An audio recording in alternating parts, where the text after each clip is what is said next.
Jane Seymour's life is often overshadowed by the larger-than-life personalities of her predecessors, Catherine of Aragon and Anne Boleyn, yet her story holds a unique and enduring place in history. A woman whose reign lasted only a fleeting year, Jane's legacy has been defined by the one thing that Henry VIII had so desperately longed for: an heir. Her quiet obedience, religious piety, and modesty stood in stark contrast to the tumultuous, often scandalous lives of Henry's other wives. Yet, despite her short time as queen, Jane's sacrifice in providing a male successor to the throne has cemented her status as a pivotal figure in the Tudor dynasty. More than just the mother of Edward VI, she remains an enigmatic symbol of devotion, sacrifice, and the quiet power that shaped one of England's most iconic royal families. In the early 1500s, England stood on the cusp of profound change. The nation was gripped by religious turmoil, political uncertainty, and dynastic ambition. King Henry VIII had recently begun a reign that would alter the course of English history, not just through wars or reforms, but through his personal life, most notably his 6 marriages. The Tudor court was a place of dazzling opulence and deadly intrigue, where alliances shifted swiftly, ambition ran high, and even queens could fall from grace with shocking speed. This was a world where being close to the throne brought power, but also peril. In such an environment, Jane Seymour emerged, a woman whose story is often told only in fragments, overshadowed by the more dramatic tales of her predecessor, Anne Boleyn, and Henry's first wife, Catherine of Aragon. Jane Seymour is typically remembered in historical summaries as the third wife of Henry VIII and the mother of his only legitimate male heir, Edward VI. But beyond that single achievement, her life is too often overlooked or flattened into a stereotype: the obedient, docile queen who succeeded where others failed simply by doing nothing provocative. This common perception fails to account for the full reality of Jane's life and the complexities of the Tudor court that she navigated with remarkable care. She is sometimes dismissed as dull or passive in comparison to the fiery or the resilient Catherine. Yet Jane's own story is deeply revealing, not just about the role of women in Tudor politics, but about the precarious balance between duty, survival, and ambition.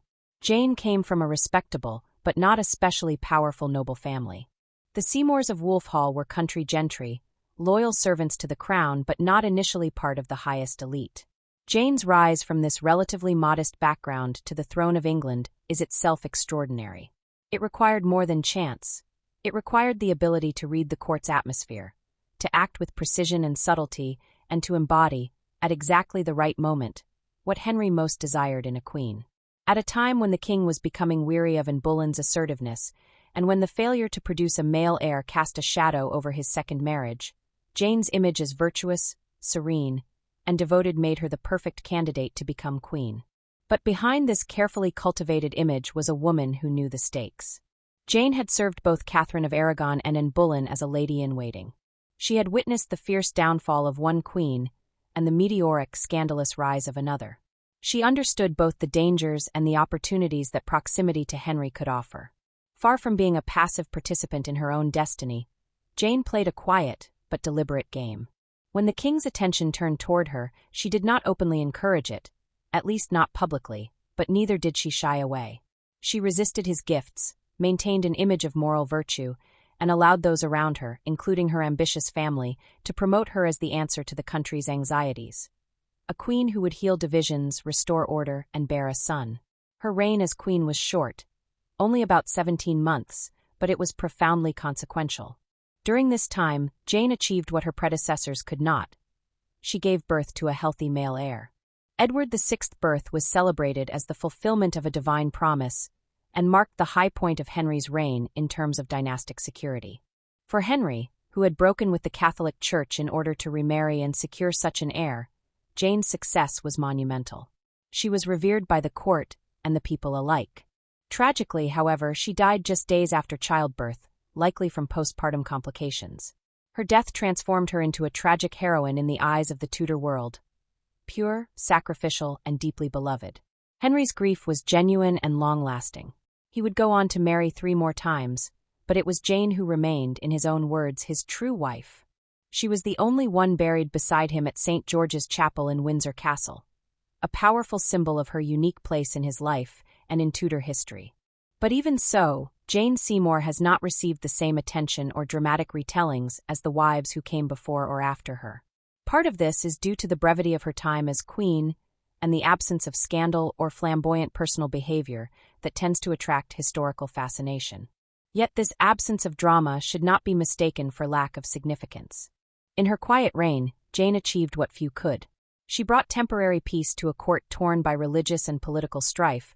She reconciled the king with his daughter Mary, and most crucially, she delivered a son, an act which, in Tudor eyes, confirmed her worth and solidified her legacy. This video seeks to uncover the untold story of Jane Seymour, to move beyond the standard narrative and explore the depths of her personality, the complexity of her circumstances, and the legacy she left behind. It is not a tale of seduction and downfall like Anne's, nor of martyrdom and resistance like Catherine's. It is a story of subtle strength, of navigating power without appearing to seek it, of fulfilling expectations without surrendering all autonomy.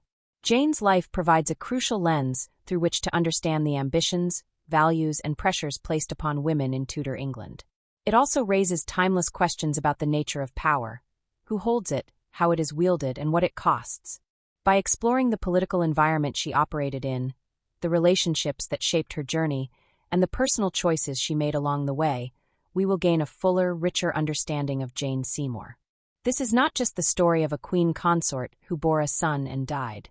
It is the story of a woman whose brief time on the stage of history left an indelible mark on a dynasty, and whose quiet strength deserves to be remembered with clarity and depth. In the rolling countryside of Wiltshire, nestled amid the wooded hills and cultivated lands of southwest England, the Seymour family of Wolfhall quietly held their position as a respectable and rising noble house. They were not among the grandest families of Tudor England, but their lineage, wealth, and service to the crown afforded them a certain prestige and a foothold in the corridors of influence. It was in this relatively tranquil setting that Jane Seymour was born, most likely in 1508 or 1509, into a world governed by tradition, faith, and emerging ambition. The Seymours were loyal subjects of the monarchy and part of the landed gentry, a class that provided the backbone of Tudor governance and military leadership. Jane's father, Sir John Seymour, often referred to as Edward in some early documents, though most historical records confirm his name as John, had served with distinction in both military and diplomatic roles under Henry VII and Henry VIII. He fought at the Battle of Blackheath and later accompanied King Henry VIII to France, participating in the royal pageantry of the Field of the Cloth of Gold in 1520. His wife, Marjorie, or more commonly Elizabeth Seymour, came from the prominent Wentworth family, bringing further prestige to their union and ensuring their children would have both noble blood and social opportunity. The Seymour household at Wolfhall was large and lively. Jane was one of 10 children, growing up in an environment where duty, obedience, and loyalty were expected virtues. The Seymours, like many families of their rank, sought advancement through royal service. But unlike the Boleyns or Howards, they did so without the same degree of courtly flamboyance or open ambition. Their method was steadier, more patient, more restrained. This atmosphere would deeply shape Jane's character and her path through life. Jane's education was typical for women of her class, though perhaps less refined in certain courtly arts than others. While she was likely literate and capable of managing a household, a vital skill for noble women, she did not receive the same humanist education enjoyed by her future rival Anne Boleyn, who had studied in the sophisticated courts of the Netherlands and France. Jane was not fluent in Latin or French, nor was she trained in rhetorical argument or theological scholarship. However, she was an excellent needleworker, a devout Christian, and someone who understood the value of humility, silence, and discretion, qualities prized in a queen, especially one following the outspoken Anne. The religious tenor of Jane's upbringing is especially noteworthy.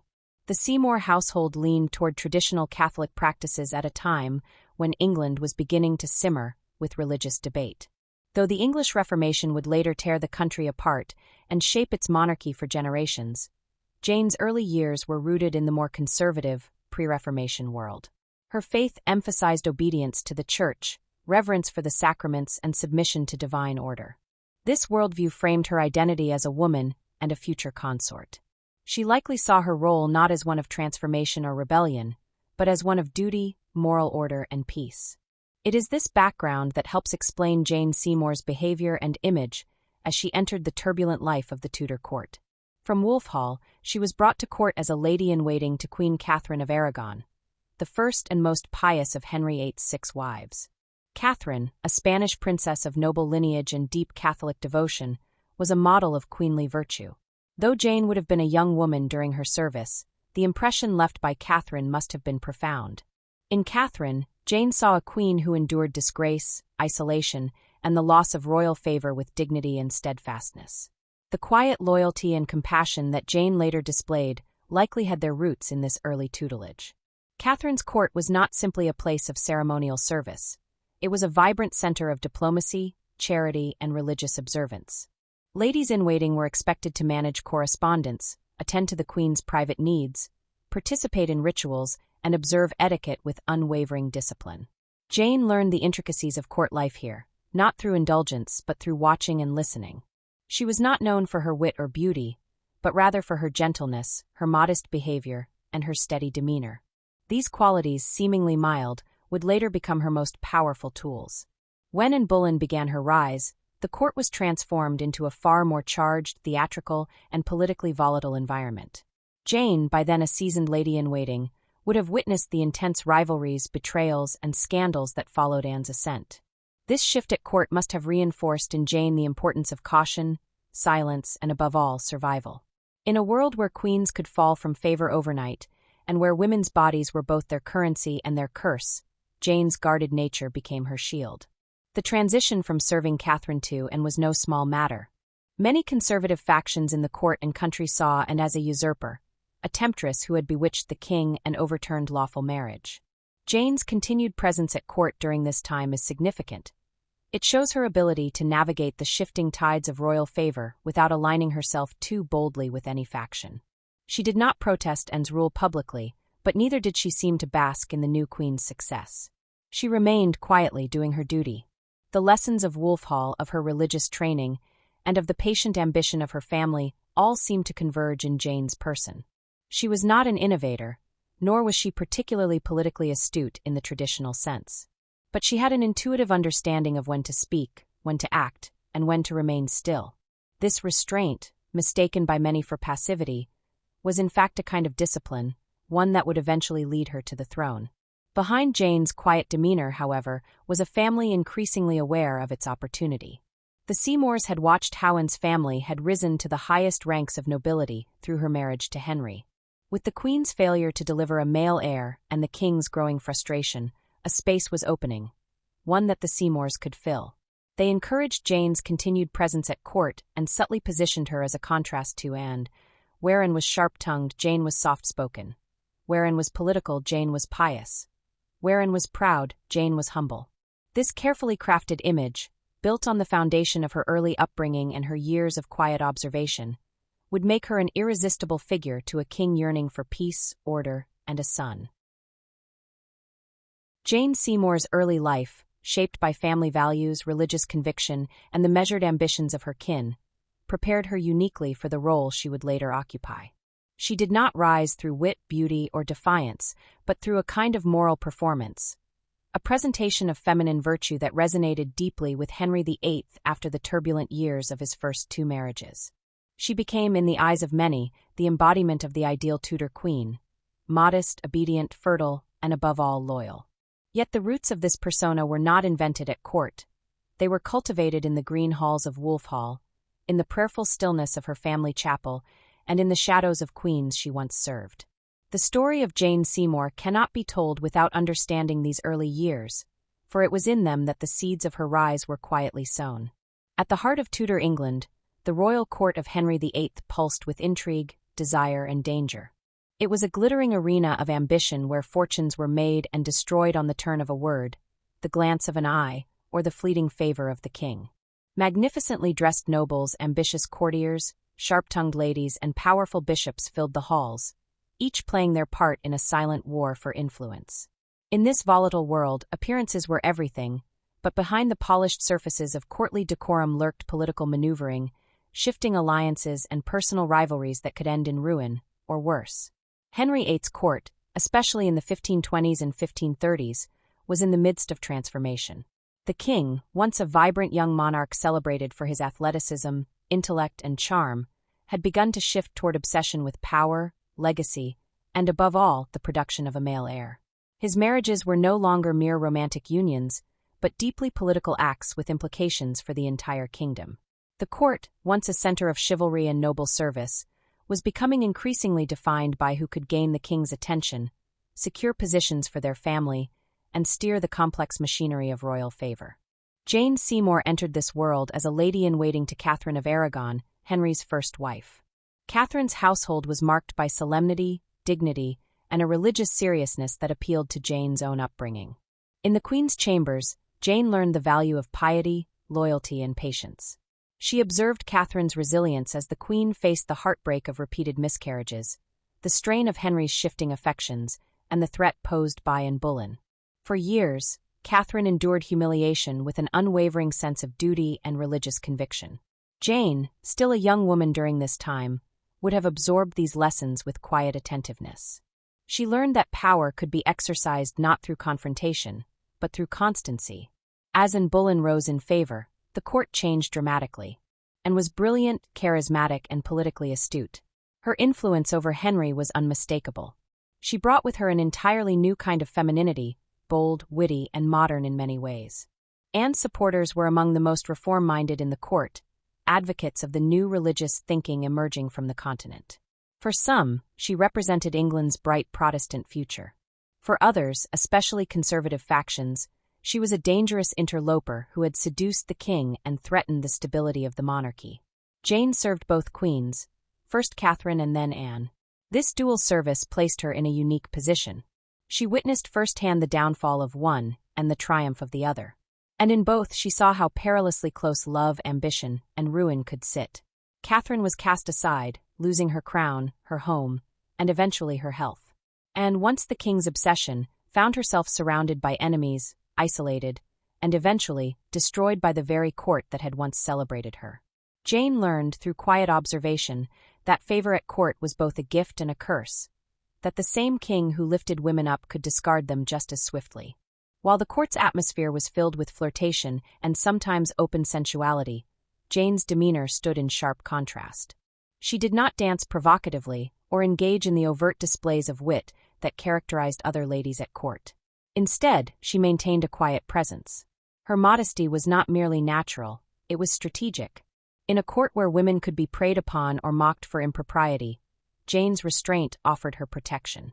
She understood that humility could be a shield, and that silence could be more powerful than any speech. Her reputation remained unblemished, and that gave her a kind of moral authority that even the most powerful women envied. She was not naive, however. Jane saw how courtiers advanced themselves through flattery, manipulation, and at times betrayal. She watched the factions that surrounded the king: Thomas Cromwell with his calculated reforms, the Boleyn family with their relentless ambition, and the traditionalist nobles who yearned for a return to order and orthodoxy. She did not openly align herself with any, but she observed them all. Jane's strength lay in her ability to be present, to gather knowledge, and to understand the unspoken currents of power that shaped the court's decisions. She did not need to outwit her rivals in speech. She simply needed to remain above reproach, and in doing so, she earned a rare kind of respect. Her conduct did not go unnoticed. Henry VIII, whose affections had always been fiery but unstable, began to turn his gaze toward Jane. Tired of Anne's volatility and political games, he found in Jane a quiet refuge. Her refusal to engage in flirtation, her serene demeanor, and her religious conservatism all contrasted sharply with Anne's more progressive and confrontational style. Jane's gentle rebuffs and modesty made her all the more desirable to the king, especially at a time when his marriage to Anne was unraveling under the weight of miscarriages, public discontent, and increasing isolation. Jane's rising favor at court was not entirely accidental. Behind her, her family was keenly aware of the opportunity. The Seymours, while not as ostentatious as the Boleyns, were no less ambitious. They saw how Anne's marriage had elevated the Boleyns, and they sought a similar rise. Her brothers, Edward and Thomas Seymour, were especially attentive to the shifting dynamics at court. Edward, intelligent and calculating, began aligning himself with the conservative factions, subtly positioning his sister as the antidote to Anne's influence. Their campaign was not aggressive but carefully constructed. Jane was not to be portrayed as a seductress but as a moral savior, a woman who could restore peace and propriety to the realm. Jane, for her part, seemed to accept this role with a blend of personal conviction and strategic understanding. She did not challenge publicly, nor did she express any overt desire to be queen. But she allowed herself to be seen as the opposite of everything Anne represented. Where Anne had divided the court, Jane appeared as a figure of unity. Where Anne had brought religious controversy, Jane promised orthodoxy. And where Anne had failed to produce a male heir, Jane offered hope, though unspoken, that she could succeed where others had not. In this environment, survival required more than virtue. It required precision. Jane knew how to hold herself, when to speak, and when to disappear from a conversation. She did not draw attention to herself unnecessarily, but when the king approached, she did not repel him so sharply as to offend. She walked a fine line, one that many women at court had stumbled upon. Jane's success lay not in bold declarations, but in subtle gestures. Her silence was never empty, it was loaded with meaning. Her eyes observed everything, but her lips betrayed nothing. It was this balance that drew powerful allies to her. Conservatives at court, including members of the Catholic nobility and those loyal to Catherine of Aragon's legacy, saw in Jane a chance to restore the order that Anne had disrupted. She became a symbol for their hopes, a potential queen who would not threaten the church, who would not upend the laws of marriage, who would not place herself above her station. These alliances did not shout their support from the rooftops, but they whispered encouragement, ensured her position was secure, and waited patiently for Anne's downfall. Jane's ability to survive, and eventually rise, in such a dangerous court was no accident of fate. It was the product of a careful cultivation of character, a lifetime of observation, and an innate understanding of how power functioned. She knew that the court was not won by shouting the loudest or dazzling the king, but by being what others needed her to be, an image of moral rectitude in a time of uncertainty. She allowed herself to become that image, and in doing so, she found a place not only in the king's affections but in history. Family connections played a crucial role in this process. Without the support and direction of the Seymour men, especially Edward, it is unlikely that Jane would have navigated the court so effectively. They guided her, advised her, and most importantly, understood when to act and when to wait. Their ambitions were cloaked in discretion, never pushing too hard, never drawing attention. This patience would be rewarded, as Jane's position grew stronger and Anne's faltered. In a court where danger was ever-present and loyalty could turn to treachery overnight, Jane Seymour's survival and ascent are nothing short of remarkable.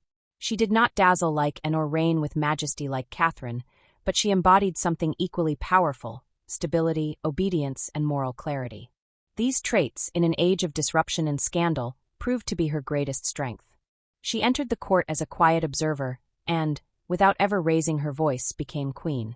In the shadowed corridors of Henry VIII's court, few positions were more precarious than that of a lady-in-waiting to a queen who was slowly losing the king's favor.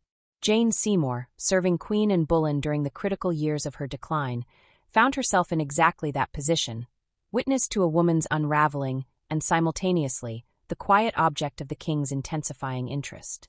It was a dangerous place, and yet Jane, with her serene demeanor and composed silence, managed to navigate this treacherous terrain with the grace of someone who understood the cost of missteps. Her rise, so understated yet decisive, would eventually result in one of the most significant shifts in Henry's personal and political life. Serving as a lady-in-waiting to Anne Boleyn placed Jane at the center of court drama. It was no ordinary appointment. It offered insight into the Queen's personal habits, moods, and vulnerabilities. Jane saw Anne not as the infamous temptress portrayed by her enemies, but as a complex figure, intelligent, ambitious, and often embattled. However, the contrast between the two women could not have been more stark. Anne was sharp, opinionated, and dazzling in her magnetism. Jane was quiet, deferential, and devout, and reveled in attention, using it as a political weapon. Jane seemed to shrink from it, using discretion as her shield. To the court and to the king, this difference became emblematic of more than just personality. It reflected deeper moral and political undercurrents. As Anne's star began to fade, primarily due to her failure to produce a male heir, her frequent quarrels with Henry, and the deep unease she provoked among religious conservatives, Jane's appeal grew. She stood as the antithesis to the turbulence that Anne represented. Where Anne had stormed into Henry's life with fire and reformation, Jane offered the calm of traditionalism. Her quiet service was noticed. In a court where women often competed for attention, Jane never seemed to seek it, and that very absence of ambition made her all the more desirable. Henry, growing tired of Anne's sharp tongue and political provocations, found in Jane a simplicity and stability that he had not experienced in years. The contrast between them extended beyond the court's perception. It was deeply personal, and had captured Henry through bold flirtation and powerful intellect, but Jane's influence rested on restraint. She refused the king's early advances, not in open defiance, but with carefully chosen gestures that underscored her virtue. The most famous of these was her refusal of the king's gift of money, accompanied by a short but potent message that she had no greater riches in the world than her honor. The letter, likely penned with the assistance of her family or advisers, was delivered with great delicacy. Jane returned the king's gift unopened, not in scorn, but in a quiet assertion of her virtue. It was a brilliant move. The symbolism of that moment cannot be overstated. In returning the money, Jane distanced herself from the transactional nature of courtly love and emphasized her chastity, her honor, and her unwillingness to be purchased. For a king accustomed to women eager for his favor, this act was both frustrating and alluring. Jane transformed herself from a courtly flirtation into a moral challenge, and Henry was captivated. In her restraint, he found the echo of the idealized feminine virtues he longed for: obedience, modesty, piety. The contrast with Anne, who had used letters, poetry, and flirtation to secure Henry's attention, could not have been more pronounced. But Jane's actions were not born in a vacuum. Behind her conduct lay the subtle influence and ambitions of the Seymour family. Unlike the Boleyns, whose aspirations were marked by bold self-promotion, the Seymours worked more quietly. They understood the volatile nature of Henry's affections and the danger of miscalculating his mood. Edward Seymour, Jane's older brother, was especially adept at reading court politics. He did not push Jane forward in any overt way, but he was instrumental in supporting her image as a woman of unshakable virtue. While Anne's family had wielded their daughter as a weapon of influence, the Seymours presented Jane as above such machinations, though they were no less ambitious behind the scenes. Their alignment with the conservative factions at court was a strategic decision. While the Boleyns and their allies had championed reform and Protestant ideals, the Seymours moved toward the traditionalists, the old nobility and religious leaders who were uneasy with the sweeping changes to the Church of England. These factions viewed Anne as a threat to the social and religious order. Jane, by contrast, appeared to them as a potential restorer of orthodoxy. Her traditional Catholic piety, her reverence for Queen Catherine's legacy, and her gentle demeanor made her the perfect figurehead for those seeking to roll back the tide of religious upheaval. Her moral alignment was also deeply personal. Jane had grown up in a household where conservative religious values were held in high esteem. Her education may have been modest compared to Anne's cosmopolitan training, but it had shaped in her a deep sense of propriety and reverence. She understood the dangers of overstepping, and her faith offered her not only inner strength but a script for her public behavior.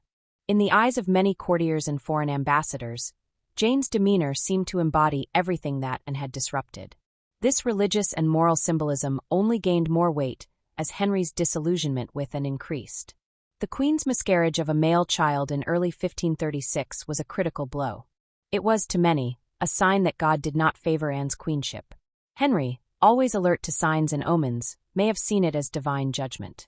In the aftermath, his attentions toward Jane became more pronounced. He began visiting her rooms, granting her gifts, and holding private conversations. Jane continued to hold him at arm's length, always respectful, never accusatory, but this distance only drew Henry in further. She did not challenge indirectly, but her mere presence became a threat. Jane's positioning between the two queens became more evident as the year progressed. She continued her duties in Anne's household, but her growing connection with Henry made her increasingly suspect in the Queen's eyes. Anne was not a woman to suffer threats lightly. The tension between them, though not always spoken, hung heavily over the court. Jane walked a perilous line, serving a queen she might replace, attending to her needs while quietly becoming her rival. Yet she never displayed arrogance. She remained deferential, never speaking out of turn, never revealing ambition. This was her great strength. While Anne had fought for her crown and drew the scorn of many for her audacity, Jane wore hers before it even existed, with silence and grace. The politics of this moment were layered and dangerous. As Jane's favor grew, so too did the movements of those who sought to hasten Anne's downfall. Jane did not conspire openly, nor is there strong evidence that she was involved in the more sinister plots against Anne.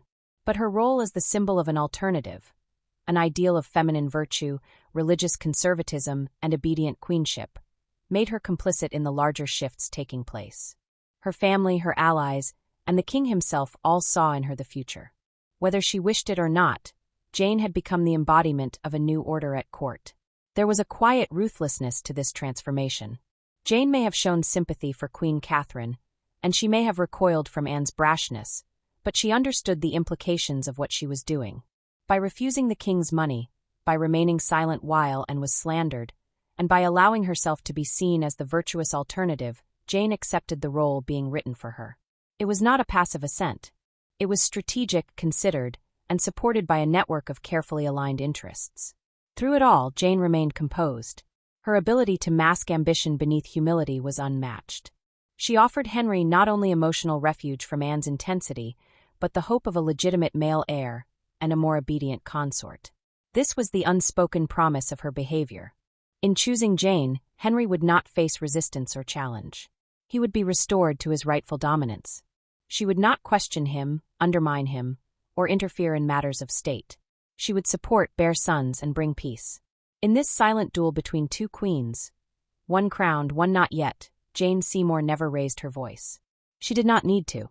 Her virtue was her weapon. Her silence was her declaration. Her restraint was her seduction.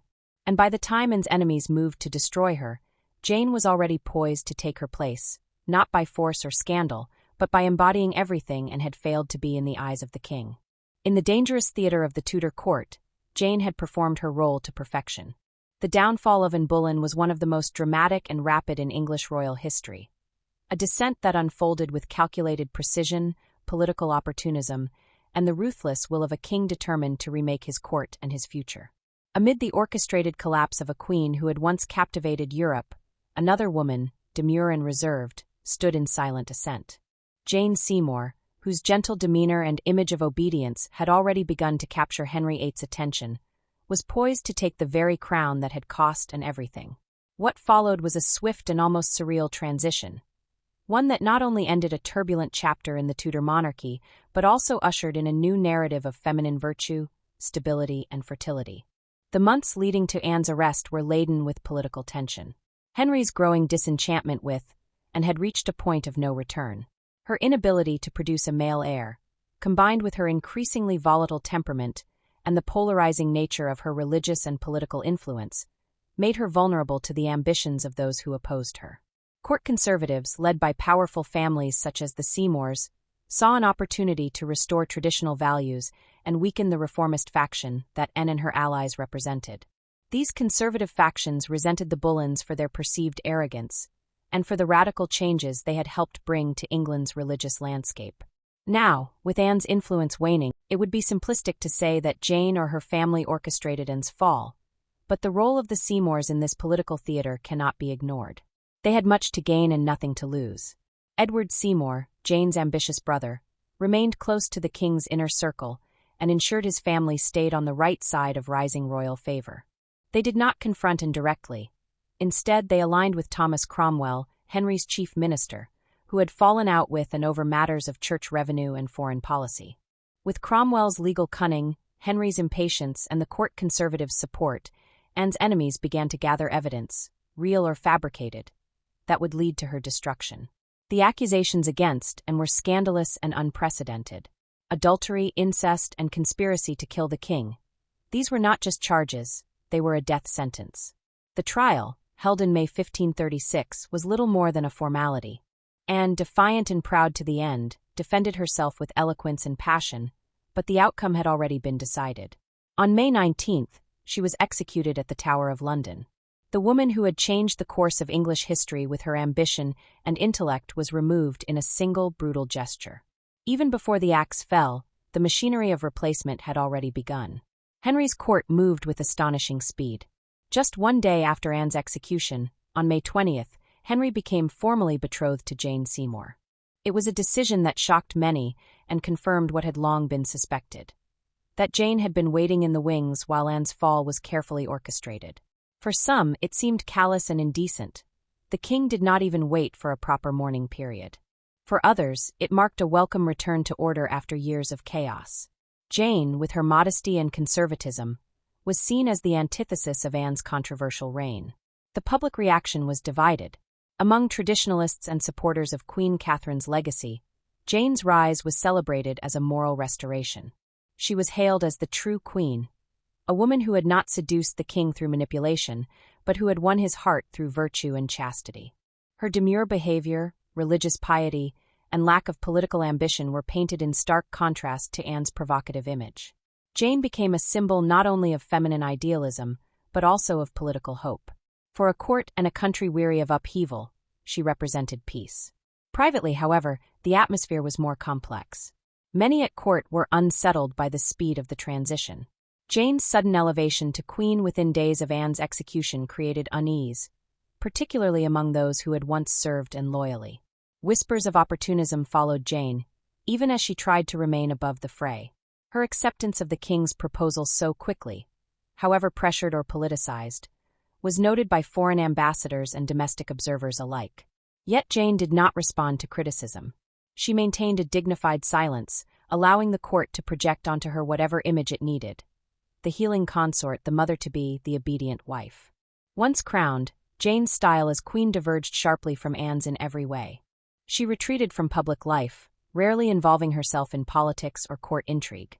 Where and had wielded influence over state affairs and religious appointments, Jane kept her distance, preferring to focus on the domestic and ceremonial aspects of queenship. She adopted the traditional role of intercessor, pleading mercy for political prisoners rather than shaping policy. Her court became a place of decorum and formality, where extravagance was discouraged and moral propriety was emphasized. In this, Jane set a tone that reassured both Henry and his advisors. She would not challenge royal authority, nor would she meddle in affairs of governance. The symbolism of Jane's reign was rich and intentional. She was presented as the queen who would bring peace to a fractured kingdom.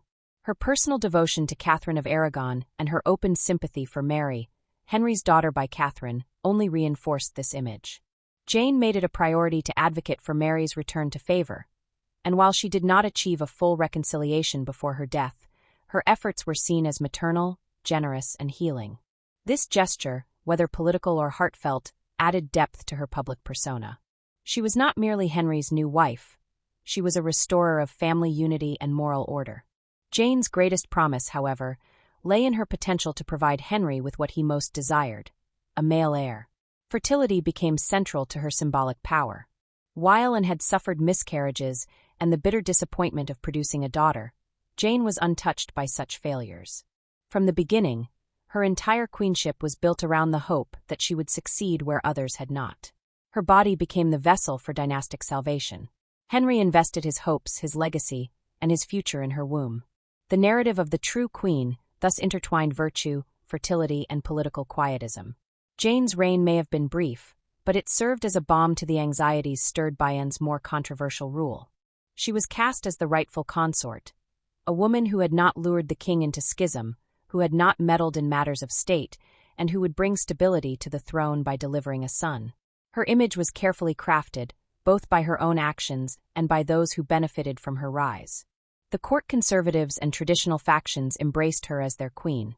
For them, Jane was not just a new chapter, but a restoration of the old order. Yet there was something tragic in the speed and intensity of her ascent.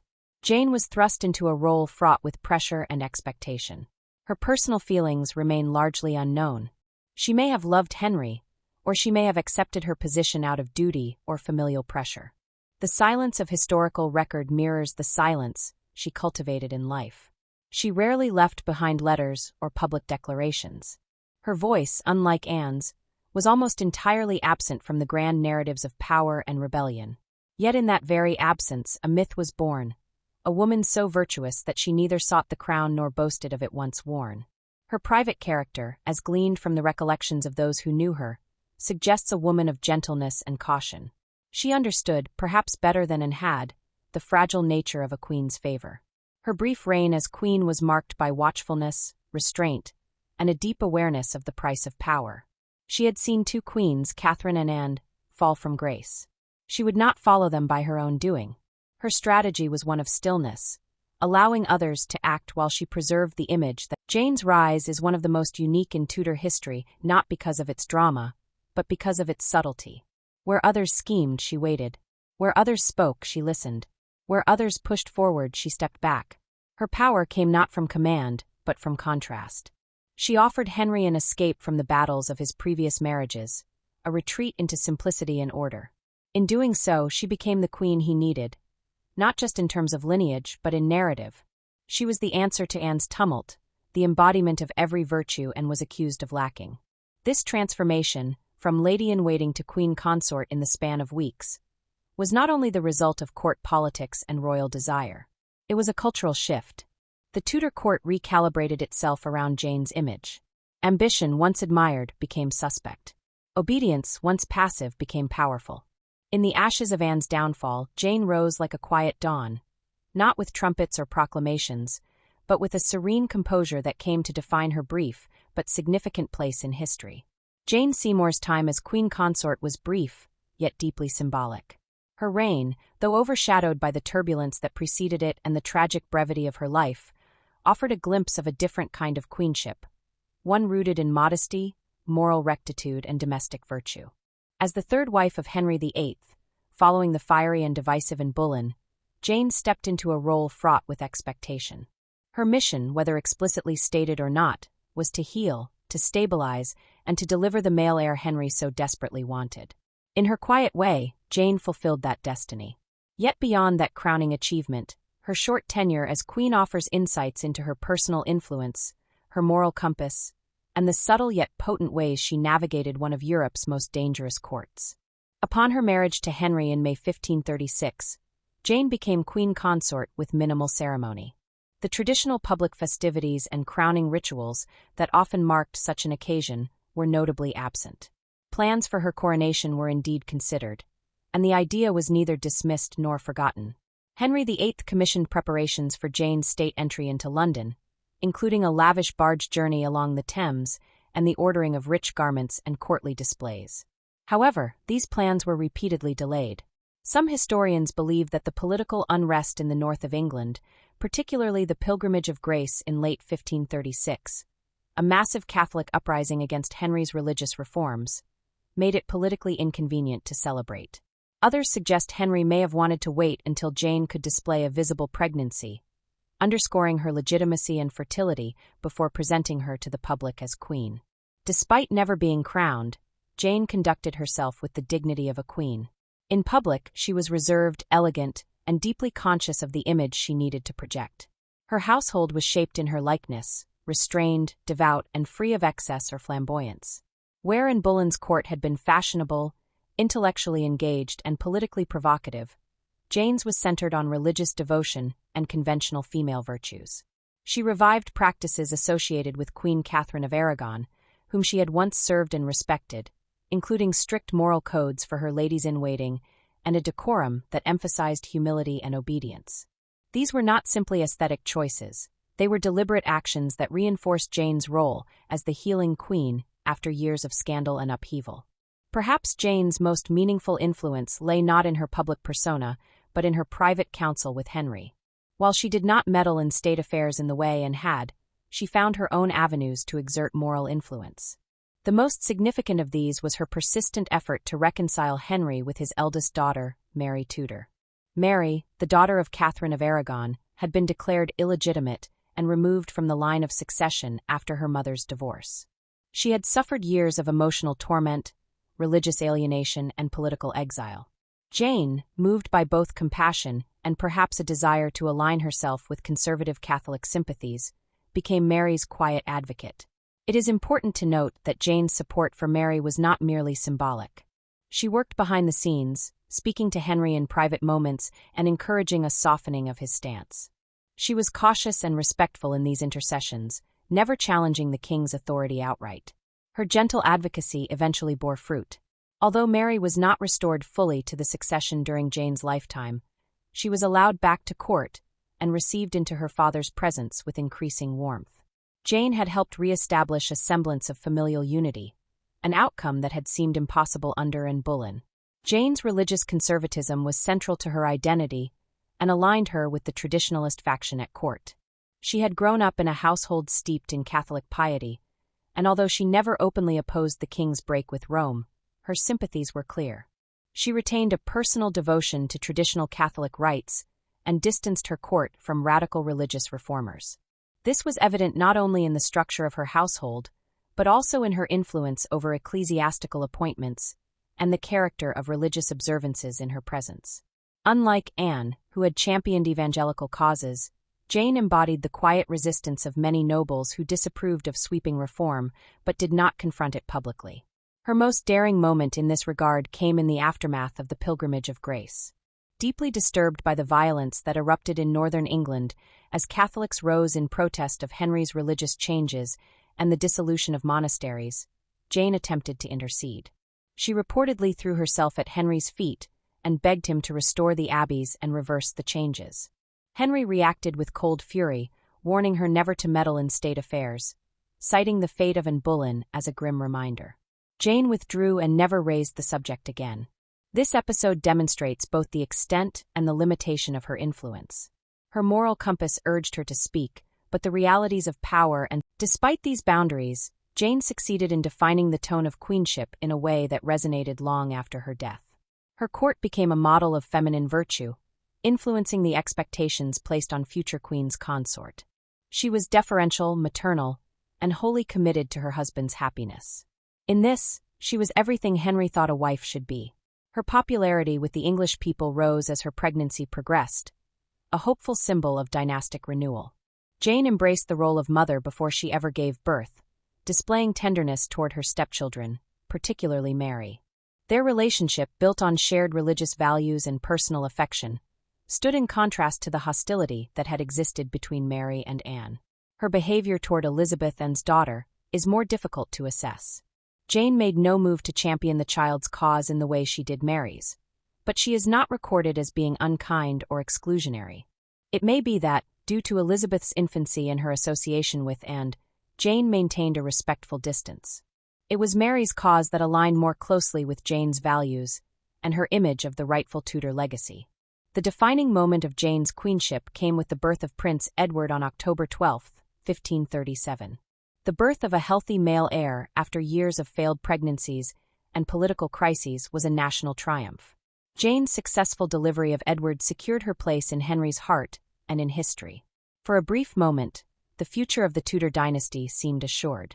Jane had done what Catherine Anne could not. She had given the king a son.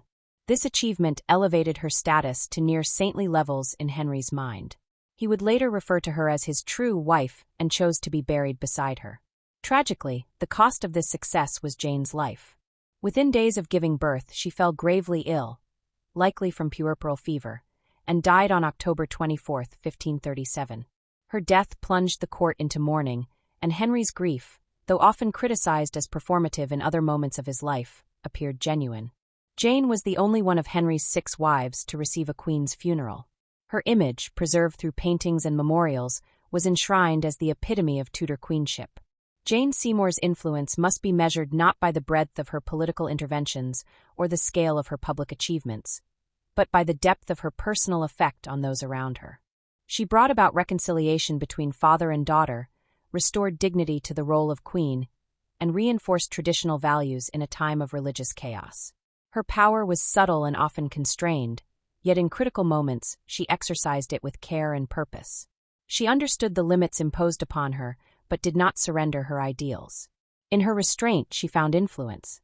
In her silence she shaped the image of the perfect queen. Her legacy would endure, not only in the figure of Edward VI, but in the Tudor imagination of womanhood. Jane was remembered as the calm after the storm, the healing presence in a court fractured by ambition, betrayal, and theological warfare. Though she reigned for little over a year, she achieved more in that time than many queens could in a decade. Her life, like her character, was marked by quiet strength. And in the vast and violent saga of Henry VIII's rule, Jane Seymour remains one of its most poignant and enduring figures. The Tudor court in the 1530s was a place where power, legitimacy, and national stability all revolved around one critical issue: the production of a male heir. The question of succession had haunted Henry VIII for years, beginning with his long and ultimately doomed marriage to Catherine of Aragon, which had yielded only one surviving child, the Princess Mary. His passionate and politically costly marriage to Anne Boleyn brought hope for a time, but after several miscarriages and the birth of a daughter, Elizabeth, the king's fears returned with renewed urgency. With Jane Seymour, his third wife, the entire kingdom once again turned its anxious gaze toward the queen's womb, as the hopes of the monarchy rested heavily upon it. The story of Jane's pregnancy is not just a tale of biology or dynastic ambition. It is also a reflection of the extraordinary pressures placed upon Tudor queens, the symbolic role of motherhood, and the deeply personal, often precarious relationship between queen and king. The Tudor obsession with male succession was far more than a personal desire of Henry VIII. It was rooted in a national anxiety. England had been ruled by kings for centuries, and the few times a woman came close to the throne had ended in instability or civil war. The Wars of the Roses still loomed large in the collective memory, and there was widespread fear that a lack of a clear male heir could plunge the country into factional chaos. Henry VIII, obsessed with securing his legacy and maintaining the Tudor line, saw the absence of a male successor not only as a failure of his marriages, but also as a threat to the entire realm. In this context, Jane's pregnancy was nothing less than a political event of national consequence. When Jane became pregnant in early 1537, the court responded with an extraordinary blend of hope, celebration, and caution. For Jane, the experience was both personally significant and politically charged. As queen, she was acutely aware of her primary duty, to give the king a son. While her role as consort included matters of diplomacy, courtly behavior, and religious example, none of it mattered if she failed to fulfill this one essential expectation. Every step of her pregnancy, from the earliest signs to the eventual birth, was watched with intense scrutiny. This was a sacred and public process, heavily laden with ritual, symbolism, and national meaning. The symbolism of Jane's pregnancy cannot be overstated. To the conservative elements of the court, she was the chosen queen, the virtuous antithesis of Anne Boleyn, and her pregnancy seemed to confirm divine favor. Her quiet demeanor, devout faith, and traditional virtues were seen as evidence that God had finally smiled upon the English crown. This belief infused the atmosphere of the court with a sense of religious and political vindication. The Protestant innovations of Anne's reign were now giving way to a return to more traditional values, and Jane's pregnancy was seen as a sign of moral restoration as well as dynastic security. Throughout the pregnancy, the court took every possible step to ensure both Jane's health and the successful delivery of a male heir. Physicians, astrologers, midwives, and religious advisors hovered around her, offering a blend of medical care and spiritual assurance. Jane herself withdrew from the more public and ceremonial aspects of queenship, embracing a life of increased seclusion and contemplation. She followed the customs expected of royal mothers-to-be, including the traditional lying-in period that secluded her from the court for several weeks before the birth. This was a time for quiet preparation and spiritual reflection, meant to protect both mother and child from worldly corruption and to foster divine protection.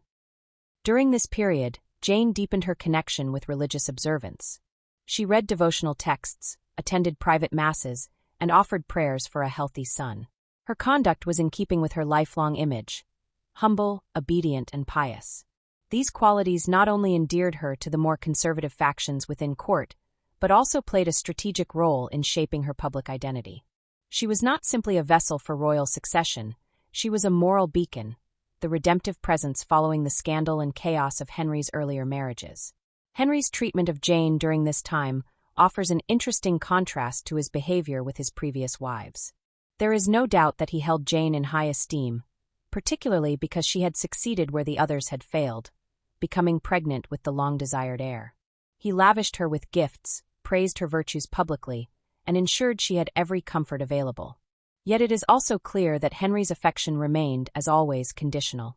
His concern was for the son she might give him, and while Jane enjoyed his favor during her pregnancy, she also remained under his control. The royal court was not a place for emotional intimacy, and Henry, ever the monarch first and husband second, ensured that Jane adhered to the expectations of a queen above all else.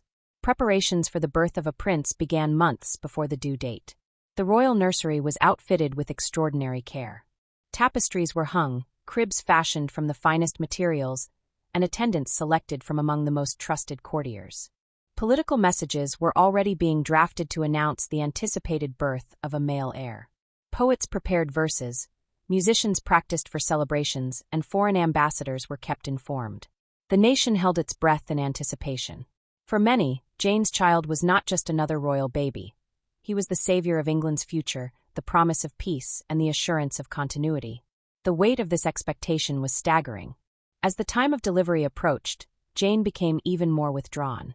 Her household became a place of quiet reverence and sacred hope. Those closest to her described her demeanor as gentle and composed, though it is impossible to know how much of that calm was performance and how much was sincere. She had always been careful about maintaining appearances, and as the queen who followed the controversial Anne Boleyn, she knew the consequences of falling from favor. Yet one might also consider the possibility that her retreat was born from a deeper understanding of her role, not just as queen, but as the mother of a nation's hope. On October 12, 1537, Jane gave birth to a son, Edward. The event was met with uncontainable joy throughout England. Bells rang, fires were lit in celebration, and the streets of London erupted in festival. Henry was ecstatic. At last, the Tudor dynasty had a legitimate male heir. The baby's name, Edward, was in honor of both Saint Edward the Confessor and Jane's own family, the Seymours. This was a symbolic uniting of sacred legacy and familial ambition. Jane had done it. She had given the king what he wanted most in the world. Yet her triumph was tragically short-lived. Within hours of the birth, Jane showed signs of exhaustion and possible infection. Over the following days, her condition worsened. Fever, weakness, and delirium set in. The joy of Edward's birth was shadowed by growing concern over the queen's health. While physicians did all they could with the limited knowledge of the time, it became evident that Jane was not recovering. 12 days after giving birth, she died, likely of puerperal fever, a common and often fatal postpartum infection in the pre-modern era. Jane's death transformed the narrative of her queenship. She was no longer just the virtuous wife or the successful mother. She became a martyr-like figure. In Henry's memory, she would always be his true wife, the only one who died a queen, and the only one to give him a son. Her image was enshrined in royal portraiture, in poetry, and eventually in Henry's own burial arrangements, as he chose to be laid to rest beside her. The woman who had lived a life of quiet duty and strategic obedience had, in death, become a symbol of dynastic salvation. But the story of Jane's pregnancy and its outcome should not be reduced to its tragic ending. It is also a powerful window into the expectations placed upon royal women, the emotional and political complexities of Tudor court life, and the silent strength of a woman who carried an entire nation's hopes within her. Jane's experience underscores the paradox of queenship in this era. Immense symbolic power, yet little personal agency. Public adoration, yet private sacrifice. Her short-lived reign did not allow her to implement vast political change or oversee sweeping reforms, but in giving birth to Edward, Jane secured a legacy far beyond her brief time as queen. Her pregnancy, so deeply intertwined with national identity and dynastic ambition, reveals the human cost of monarchy and the poignant reality behind the pomp and ritual. In every embroidered blanket and ceremonial feast prepared in anticipation of Edward's arrival, there was a quiet prayer not just for the child's health, but for the queen's survival. Only one of those prayers was answered. In the autumn of 1537, England witnessed one of the most anticipated royal events in its history: the birth of a legitimate male heir to King Henry VIII. After years of dynastic uncertainty, political upheaval, and personal tragedy, the Tudor crown finally welcomed a prince. This moment represented not just a personal triumph for Henry, but a national relief. It was also the defining event of Jane Seymour's brief queenship. Yet what began in celebration ended in mourning. The story of Edward VI's birth is one of sharp contrast, of jubilation and sorrow, public joy and private grief, dynastic victory and human loss. At the center of it all was Jane Seymour, the quiet queen who gave everything for her country, including her life. Jane's labor began in early October 1537 at Hampton Court Palace, where she had secluded herself in accordance with royal custom. The pregnancy itself had gone relatively smoothly, and expectations were high. The palace was prepared for every eventuality, filled with physicians, midwives, and spiritual advisors. Jane's lying-in had begun weeks earlier, a ceremonial withdrawal from court life to focus entirely on the impending birth. This was both a religious and social ritual, enveloping the queen in prayer and privacy as the realm waited in suspense. It was widely understood that the stakes could not have been higher.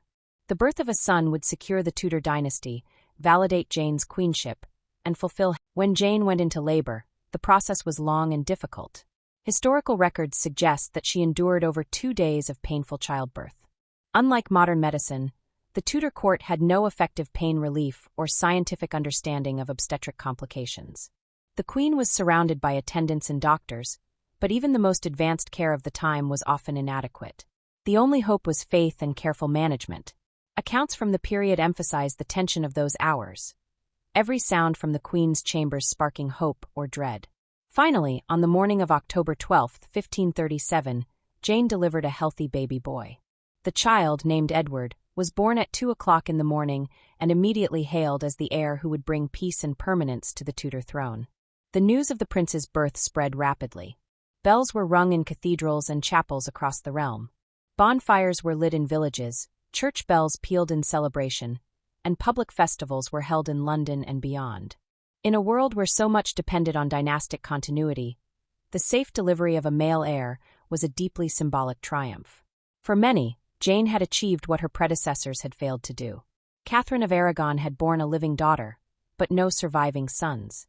Anne Boleyn had also produced a daughter, Elizabeth, and suffered multiple miscarriages. Jane's successful delivery of Edward elevated her status to that of the ideal queen, the woman who had saved the Tudor dynasty. Henry VIII was overjoyed. Years of frustration, religious schism, and political maneuvering had finally borne fruit in the form of a son. For the king, this was vindication, not just of his personal decisions, but of his divine right to rule and remarry. He now had a legitimate male heir, born within a sanctioned marriage, free from the stigma of annulment or accusation. It was a moment of emotional and political relief. Reports from the court suggest that Henry was effusive in his praise of Jane, calling her his true wife and showering her with affection and gifts. He wrote to foreign monarchs and ambassadors announcing the birth with joy and pride, and England was ordered to celebrate in gratitude. Yet the triumph was fleeting. Just a few days after the birth, Jane began to show signs of physical deterioration. Initially, there was optimism. Her strength seemed stable, and she was able to participate in some formal celebrations. She reportedly received guests from her bed, including ambassadors and senior courtiers, and even appeared composed and alert. But beneath this hopeful exterior, something was wrong. The precise cause of her decline remains a subject of historical debate. The leading theory is puerperal fever, a common and often fatal infection caused by unsanitary conditions during childbirth. At the time, even the best-trained physicians had no understanding of germs or sterilization. A simple cut or internal infection could quickly turn fatal. Jane's condition worsened over the following days. She developed a high fever, became increasingly weak, and began drifting in and out of consciousness.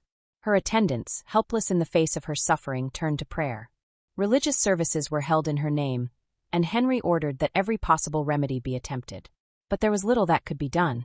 On October 24, 1537, just 12 days after delivering the prince, Jane Seymour died. She was around 28 years old. Her death sent shockwaves through the court and the country.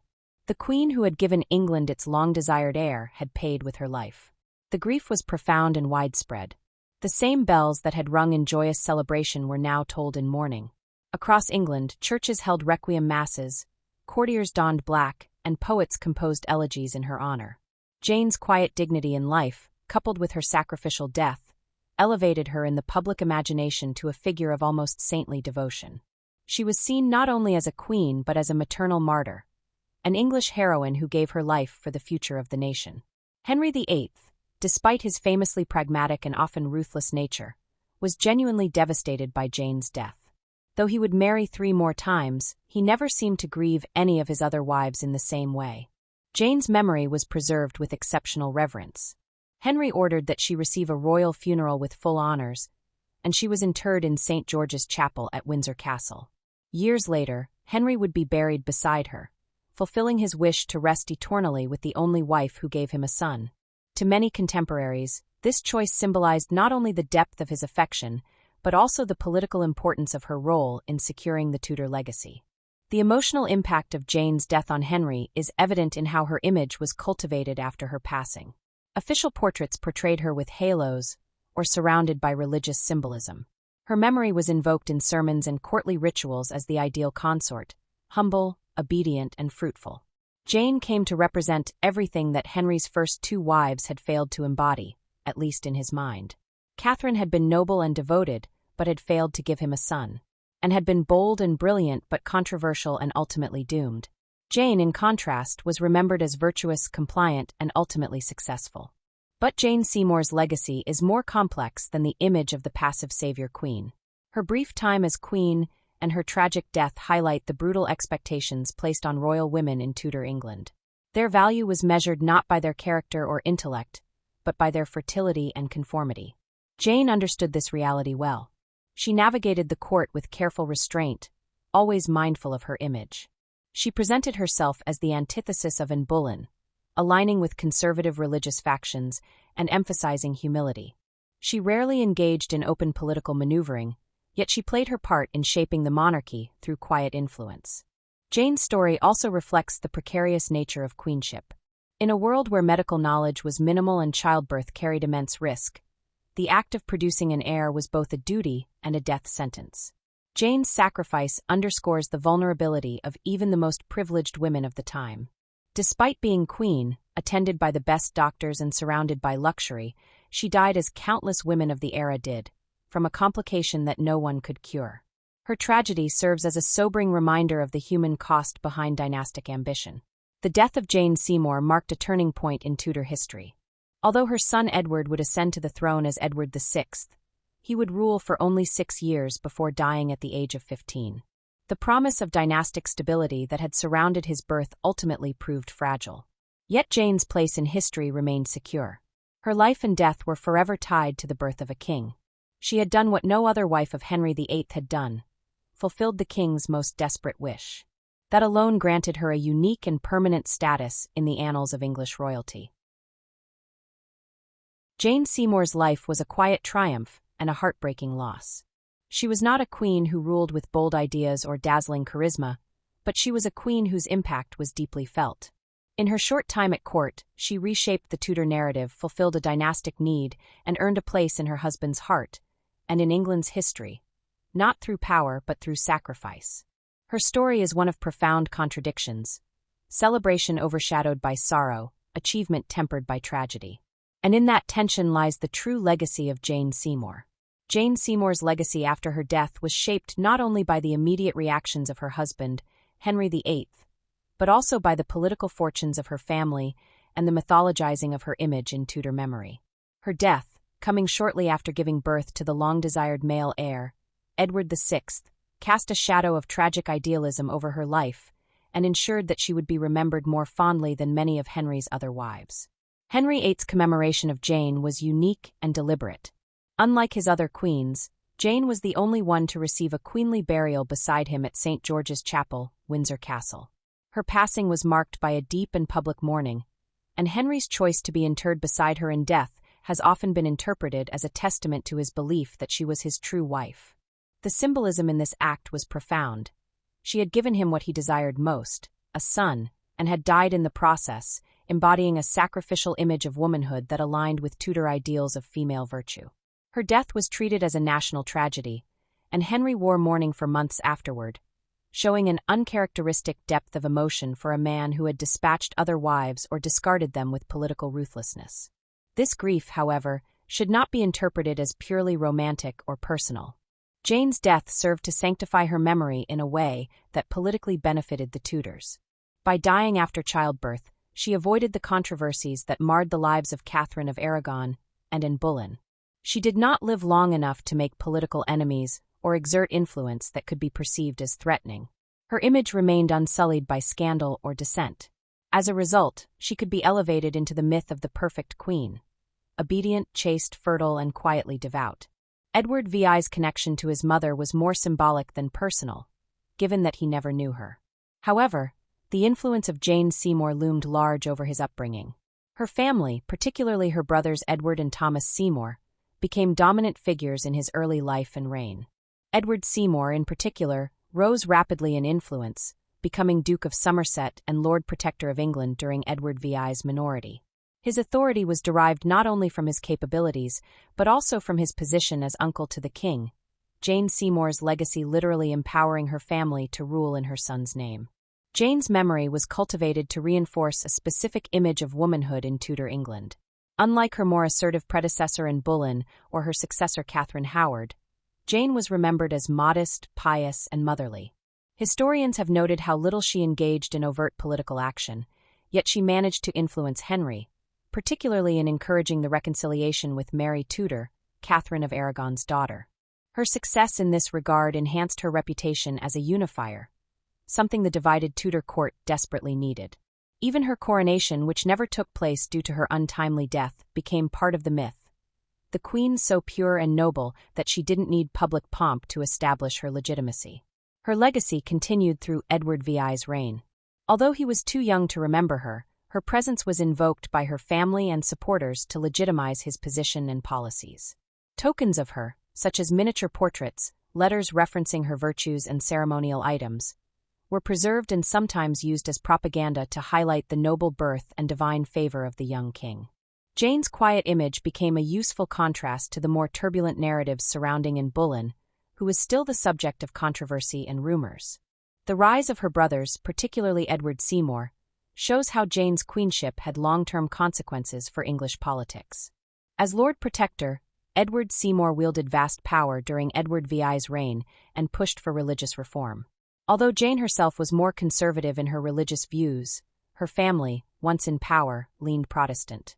This complexity highlights the gap between Jane's personal beliefs and the political agendas her memory later served.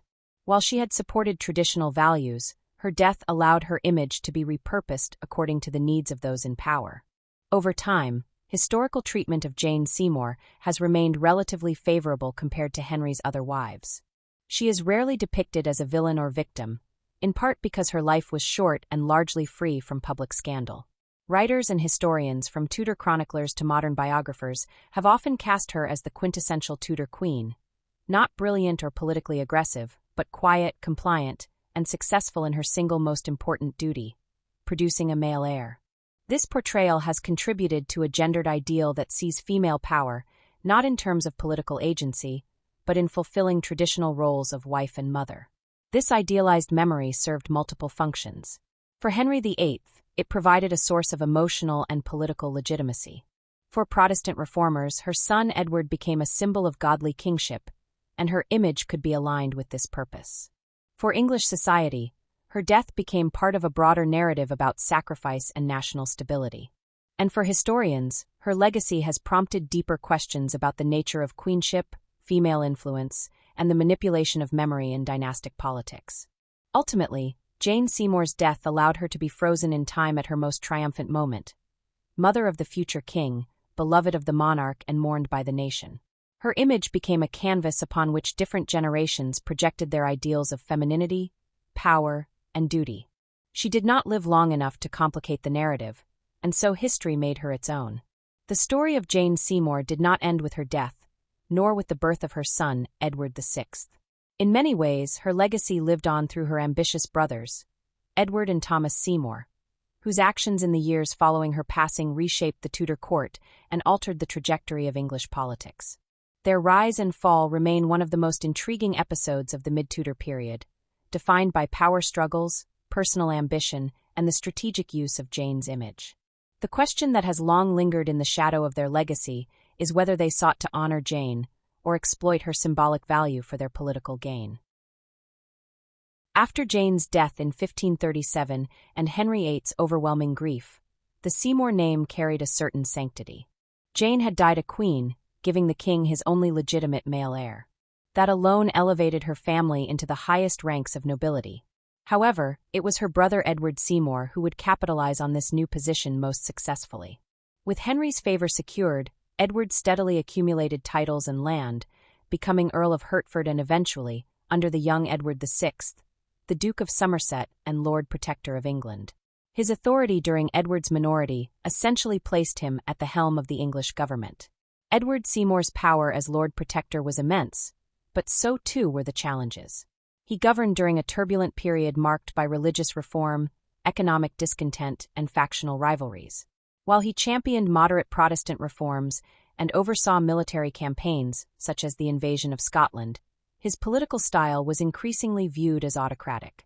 Many believed that he had concentrated too much power in his own hands and failed to navigate the court's complex alliances with the necessary finesse. Yet his authority was built on the perception that he, more than anyone else, was the legitimate guardian of Edward VI, not just because of his noble titles but because of his blood. As the Queen's brother and the King's uncle, he projected a familial legitimacy that few others could rival. Meanwhile, Thomas Seymour, Edward's younger brother, pursued a more flamboyant and ultimately disastrous path. While Edward was consolidating political power, Thomas sought influence through personal connections. Following Henry VIII's death in 1547, Thomas quickly married Catherine Parr, the king's widow, without the approval of the Privy Council or even his brother Edward. This bold and somewhat reckless move not only upset the fragile balance of court politics, but also suggested that Thomas intended to establish his own independent court and sphere of influence. Living with Catherine Parr brought Thomas into close contact with Princess Elizabeth, the future queen, who was then a teenager and Catherine's ward. His behavior toward Elizabeth, marked by inappropriate flirtation, possible grooming, and physical familiarity, sparked rumors and later serious concern. The implications of Thomas's interactions with Elizabeth went beyond personal misconduct. They posed a threat to the Regency government and to the fragile unity of the royal household. When Catherine Parr died in childbirth in 1548, suspicions grew that Thomas might attempt to marry Elizabeth and position himself as a rival power center.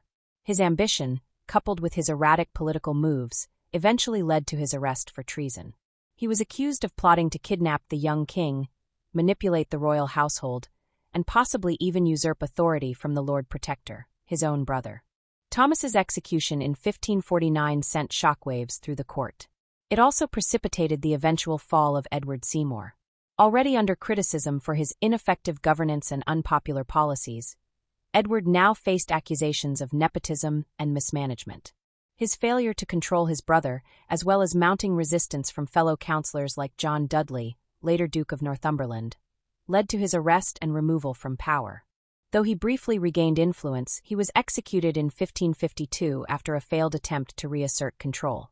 In just a few short years, the two brothers had gone from being among the most powerful men in England to dying as traitors to the crown. Throughout their rise and fall, Jane Seymour's memory was consistently invoked, sometimes subtly, sometimes overtly, to justify their authority. Her status as the perfect queen, who died giving England a prince, was central to the myth the Seymours constructed around themselves. Edward Seymour's appointment as Lord Protector was legitimized not only by law, but also by public sentiment. He was the uncle of the boy king, the son of the martyred Jane. The symbolism of that relationship cannot be overstated in a court that valued dynastic continuity and divine favor. Jane's quiet virtue was used as a counterbalance to the brothers' political ambition. Their closeness to her gave them an aura of legitimacy and connection to a sacred past. However, the question remains, were Edward and Thomas truly preserving Jane's legacy, or were they exploiting it for their own political ends? The answer lies in the complexity of Tudor politics. On one hand, Edward Seymour appeared to take seriously his role as protector of the young king and, by extension, guardian of his sister's legacy.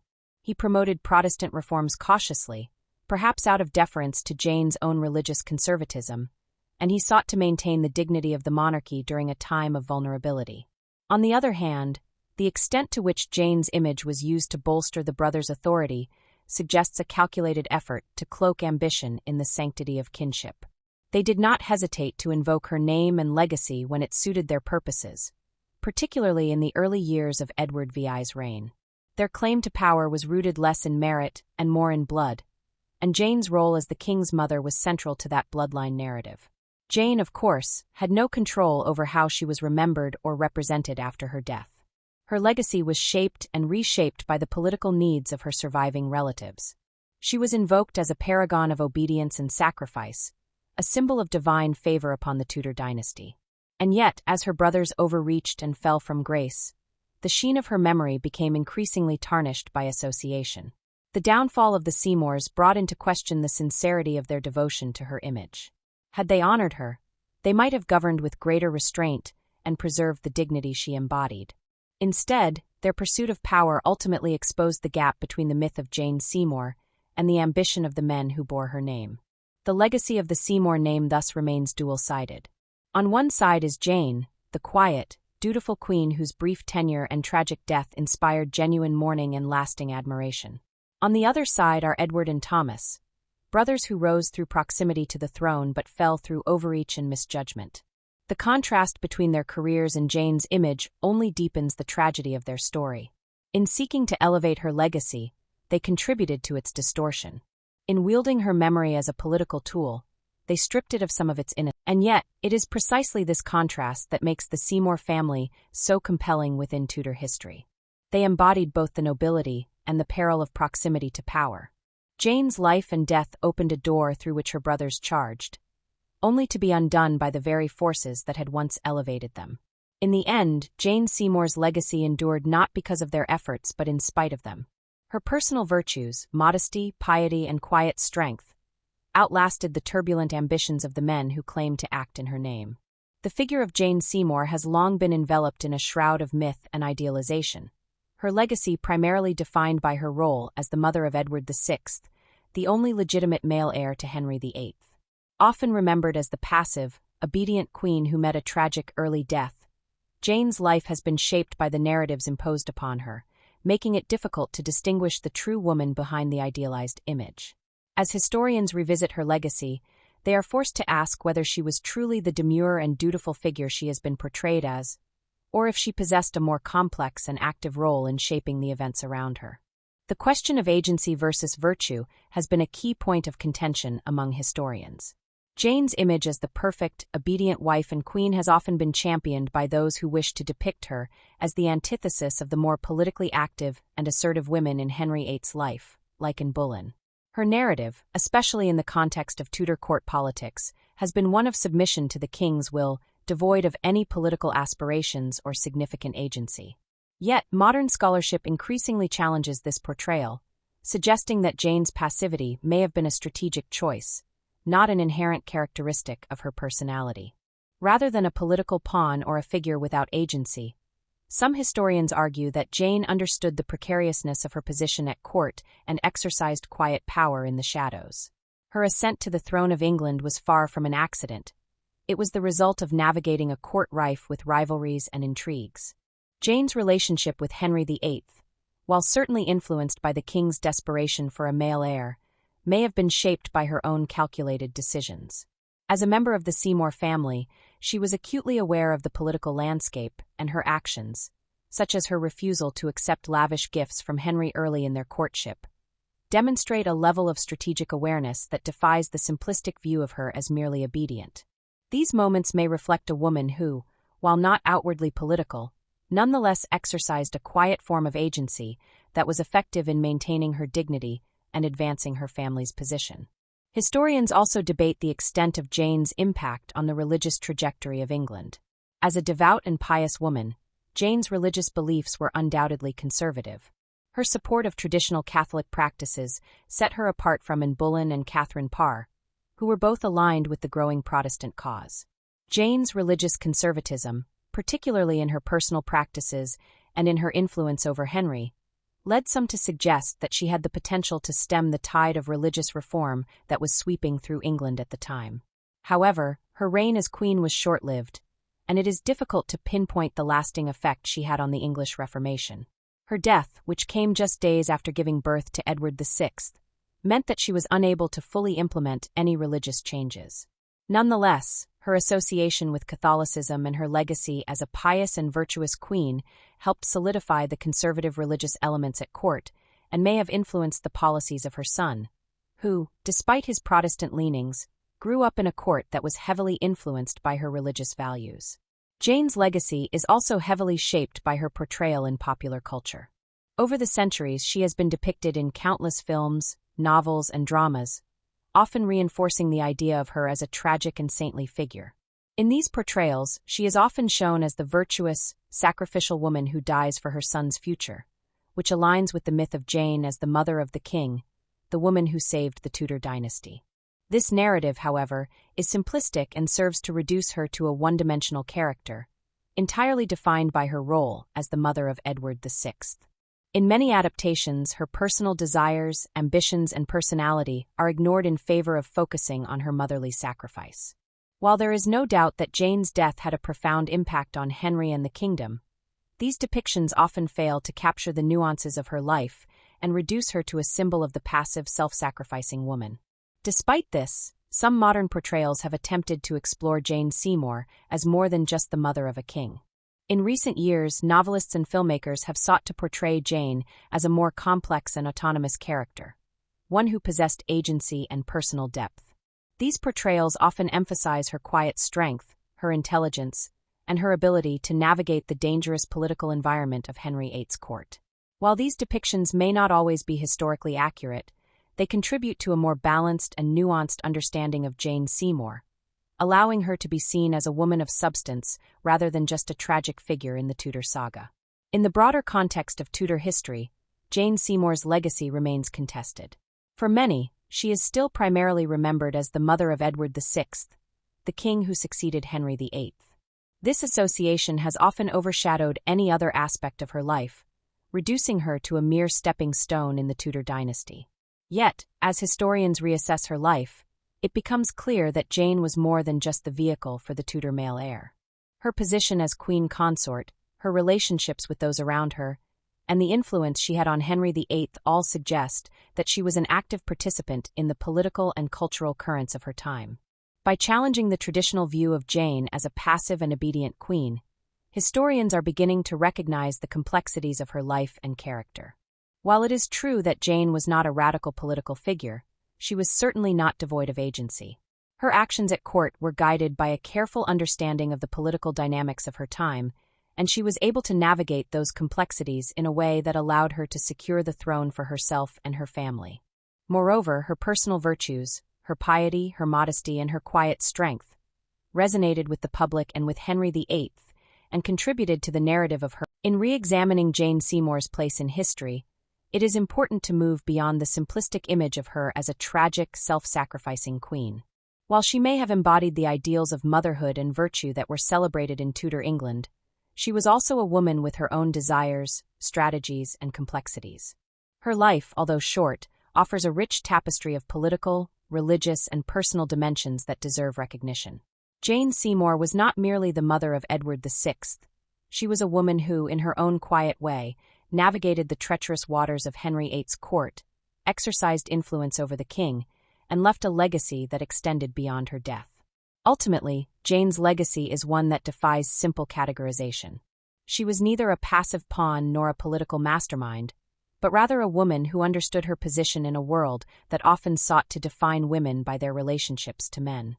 By re-examining Jane Seymour as both a woman and a queen, historians and cultural commentators alike can begin to appreciate the fuller complexity of her legacy, allowing her to emerge from the shadow of mythology and be remembered as a figure who, though not without her flaws, played an integral role in the history of the Tudor dynasty. Jane Seymour's place in the history of Henry VIII's reign and the Tudor dynasty is inextricably linked to the myth that she was Henry's true wife. This label, given to her after her death, encapsulates much of what has been said about Jane: her supposed purity, obedience, and her success in providing the long-awaited male heir. The question of whether Jane was truly Henry's true wife, as some historians and biographers suggest, or if her role has been romanticized and mythologized over time, remains a subject of debate. For many, the idea of Jane being the true wife stems from her fulfilling Henry's most significant desire, producing a male heir. But the reality of her relationship with Henry was more complex and less clear-cut than the term suggests. It is true that Jane's reign, though brief, served a vital role in the Tudor dynasty. She became the queen Henry had so desperately sought after his marriages to Catherine of Aragon and Anne Boleyn. Her primary achievement, that of bearing a male heir, Edward VI, was seen as the culmination of Henry's lifelong obsession with securing the line of succession. After years of frustration and disappointment with his previous wives, Jane's ability to produce a son seemed to validate her status as Henry's true wife. However, this label also brings into focus the idea that Jane's value to Henry was, to some degree, tied to her ability to fulfill his dynastic ambitions, as well as to her conformity to the ideal of a virtuous, pious, and obedient queen. While Henry's admiration for Jane may have been sincere, it is important to recognize that it was deeply rooted in his desires for male succession. Her brief reign was marked by her exemplary conduct and a complete absence of the political drama and scandals that characterized his earlier marriages. Jane's quiet and modest nature stood in stark contrast to the flamboyance and assertiveness of Anne Boleyn. She provided Henry with the peace and stability he craved, and for that, he deeply revered her. Yet, this reverence should not be viewed in isolation from the political context.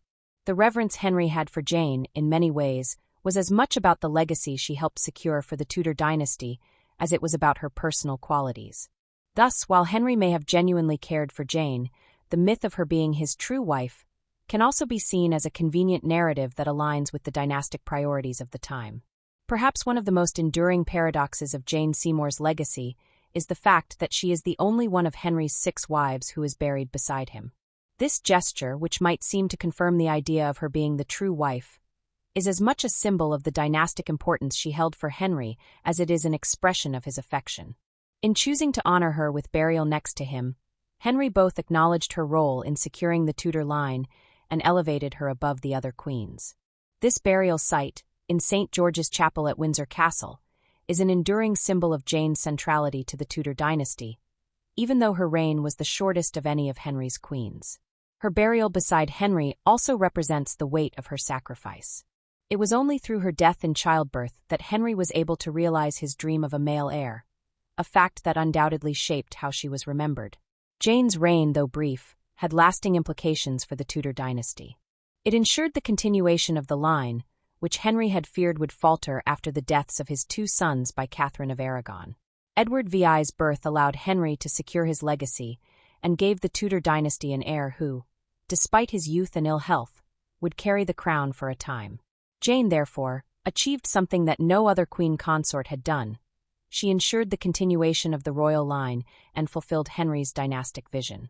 Yet her time as queen was marked by much less political influence than that of her predecessors.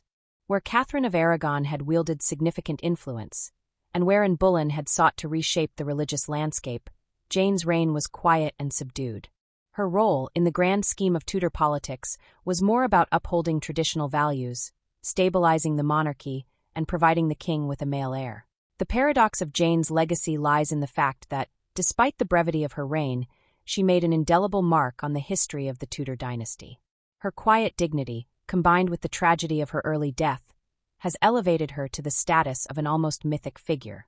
Her legacy, particularly her role in securing the Tudor line, is a testament to the powerful intersection of personal sacrifice and dynastic ambition. However, Jane's story is not one of great political maneuvering or power. Unlike Anne Boleyn, who sought to influence the direction of English religious policy, Jane's role was defined by her capacity to fulfill Henry's dynastic needs. This, in many ways, defines her place in history, not as a woman who shaped the course of England, but as one who, through her sacrifice, ensured the survival of the Tudor dynasty. In the final reflection on Jane Seymour, it is evident that her legacy is deeply intertwined with the monarchy she helped to preserve. She gained the crown and secured a future for the Tudor family, but she also paid the ultimate price, her life. In many ways, Jane's life and death are emblematic of the precarious position of women in Tudor society, where value was often determined by their ability to provide for the dynasty. Jane's sacrifice, her death in childbirth, is a powerful reminder of the maternal role that women were expected to play in Tudor England. Yet, despite the tragedy of her early death, Jane's legacy as a queen who achieved her king's greatest desire is one that has endured for centuries. Her story, while often overshadowed by the more flamboyant personalities of other Tudor queens, remains one of quiet strength and immense sacrifice. The enduring fascination with Jane Seymour lies in her ability to embody the ideal of Tudor queenship. She is remembered for her silence, her strength, and the personal sacrifice she made for the sake of her son and her husband. She is a symbol of the devotion required to ensure the survival of the Tudor dynasty, and her place in history, as the mother of Edward VI, has solidified her position as one of the most significant women in English history. Jane Seymour's legacy may not have been one of political power or religious influence, but her impact on the Tudor dynasty is undeniable. She remains a figure whose silence, strength, and sacrifice continue to captivate and intrigue those who study the Tudor period, offering a poignant reflection on the role of women in shaping history.